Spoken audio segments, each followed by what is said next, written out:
Dans le répertoire classique, la clarinette est avant tout un instrument de l'orchestre. Une formation originale, le Quatuor Vendôme, tente de lui donner une nouvelle vie au sein d'un quatuor de clarinette.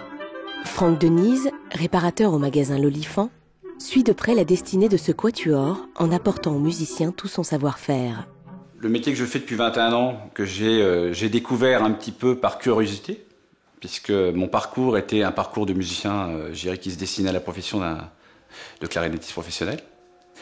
Ce métier, je l'ai découvert un petit peu, je dirais, par hasard, en étant, je dirais, derrière mon luthier de l'époque, dans un magasin parisien. J'ai remplacé cette personne après, et j'ai découvert un métier fabuleux, passionnant, où c'est jamais la même chose. C'est-à-dire qu'à chaque fois qu'on voit une clarinette, on ne sait jamais ce qui va se passer dessus, même si on a une trame de travail, évidemment. D'avoir toujours des clients, c'est-à-dire aimer la clientèle avec laquelle on travaille, c'est-à-dire que j'ai découvert que je pouvais aimer rencontrer des gens au quotidien, etc., etc. Et c'est un métier qui m'a nourri, tout simplement. Avec le Quatuor Vendôme, les relations sont dans l'entretien de l'instrument, c'est-à-dire que ce soit Nicolas Baldirou ou Julien Chabot, ils viennent me voir quand ils ont réellement besoin. C'est-à-dire qu'ils ne sont pas très exigeants, je dirais, dans le temps, mais ils sont exigeants lors de concours, et donc ils viennent me voir pour des petits ajustements. Salut Franck, comment vas-tu? Tu vas bien? Ouais, très bien. Je t'en prie. Alors, je suis désolé de venir sans te prévenir, je sors d'une répète là, et j'ai pas mal de soucis sur ma clarinette, de bouchage. Installe-toi. Impec, merci.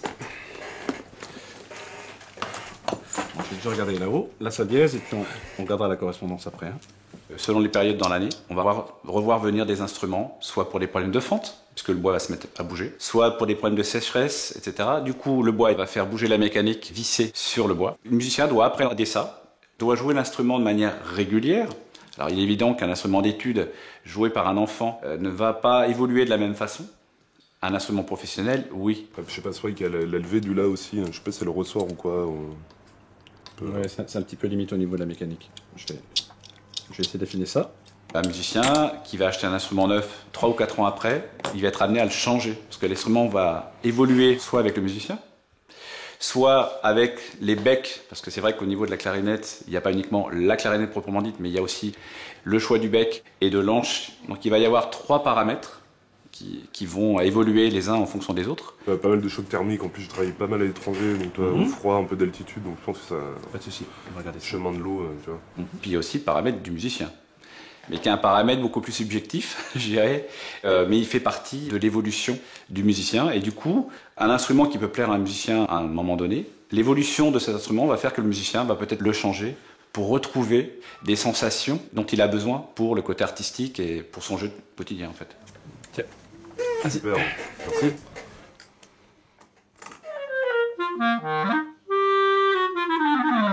Ouais, bah du coup c'est beaucoup plus ouvert là, et sous le dièse, c'est super comme ça. voilà. Très très bien. Merci Franck. Je t'en prie. Pour préparer le concert du 19 mars, les musiciens sont à présent en répétition dans une salle de l'Opéra de Paris. Le Quatuor Vendôme, c'est une histoire un petit peu d'amis. On travaillait tous dans le même orchestre en fait. On était tous à la garde républicaine. Et c'était pas tout à fait la même formation qu'aujourd'hui. C'est-à-dire qu'il y avait donc Nicolas Baldirou, Franck Hamé, Olivier Pathé et moi.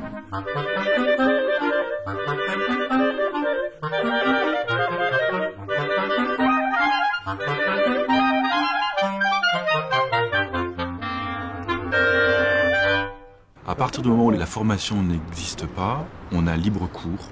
On peut faire absolument ce que l'on veut, dans le domaine artistique en tout cas. Le répertoire de clarinette, c'est fantastique, il n'existe pas. Soit il existe un petit peu, mais il est d'une inconsistance musicale rare. Donc on préfère en fait partir sur nos propres coups de cœur.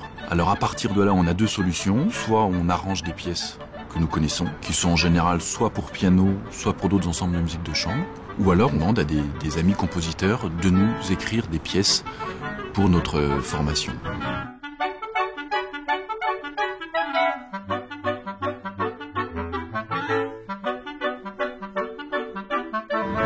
Nous, ce qui est intéressant, c'est qu'on ne veut pas se figer dans un rôle, qu'il y en a un qui fasse toujours la clarinette basse, l'autre qui fasse toujours la partie soliste, et puis les 2 autres qui fassent toujours les contretemps ou les remplissages harmoniques. Donc, à chaque fois, en fait, on tourne.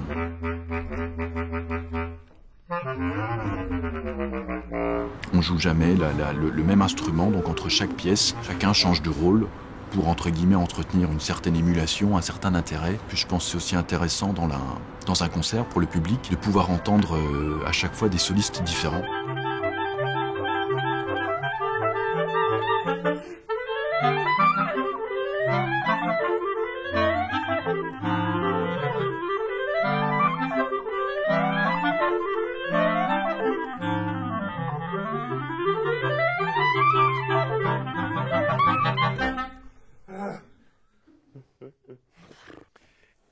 Voilà, hein, on verra samedi. Souvent, on arrange une pièce qui marche vraiment bien. Alors, ça a été le cas, par exemple, avec Tango de Piazzolla et de la musique de Granados. Donc, ce qui a de fil en aiguille, on a cherché des musiques cubaines, argentines, brésiliennes, espagnoles pour faire un programme cohérent.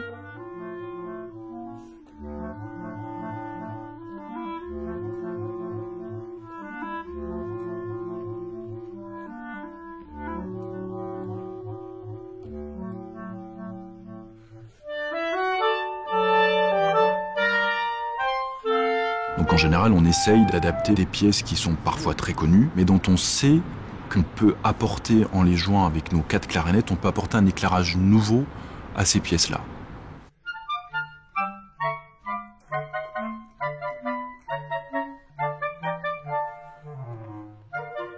Buffet-Crampon est le premier constructeur mondial de clarinettes. Éric Barret nous parle de son travail au sein de la société.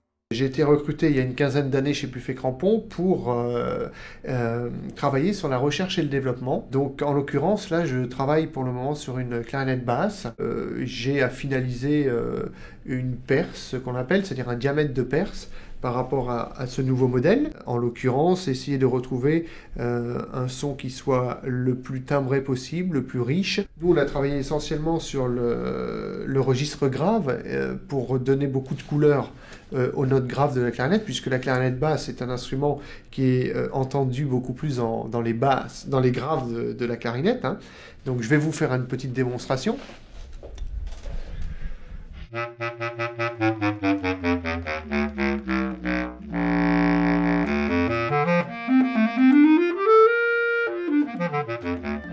La construction d'une clarinette est donc le résultat d'un savoir-faire ancestral et d'une recherche toujours active pour adapter l'instrument aux exigences des musiciens. Depuis le bois brut initial, l'instrument va naître peu à peu entre les mains des artisans.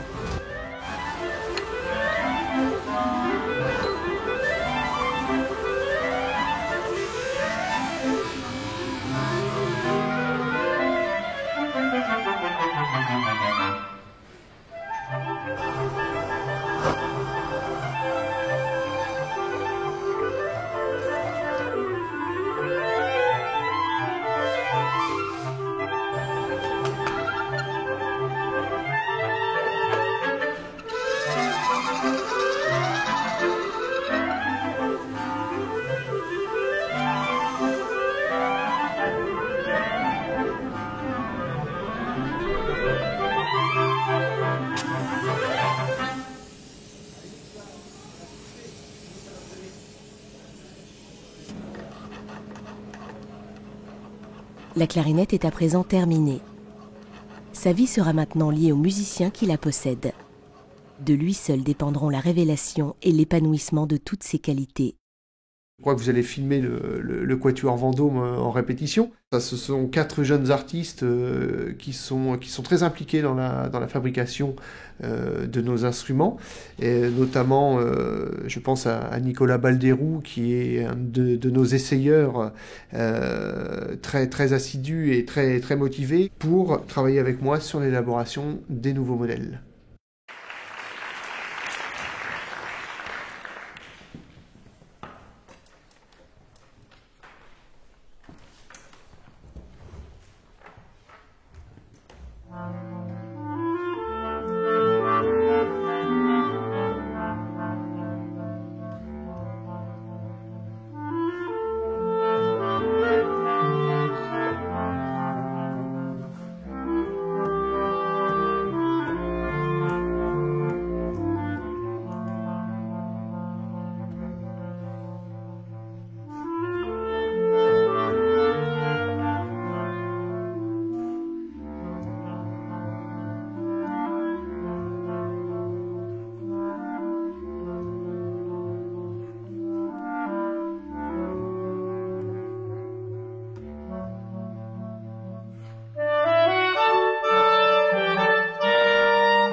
très belle musique, vraiment un très très beau quatuor. En tout cas très agréable de voir des musiciens prendre du plaisir et de développer un jeu très très virtuose. Cette virtuosité par contre sur des instruments moins connus de la famille, c'est-à-dire la clarinette basse ou la clarinette mi bémol.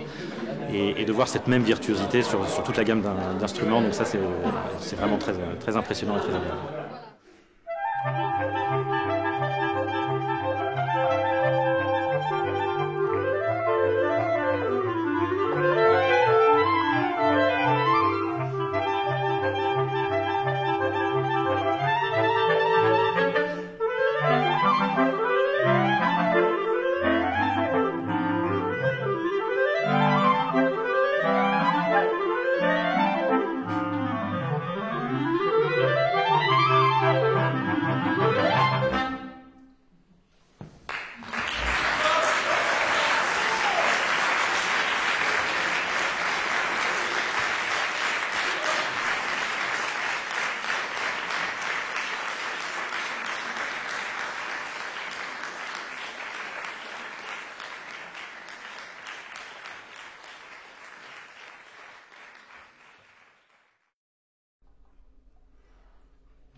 J'ai trouvé ça très bien. Ça m'a surtout impressionnée, quand même. J'ai aimé beaucoup le Bartók, puis l'entendre jouer uniquement par des clarinettes, ça donne un autre regard aussi.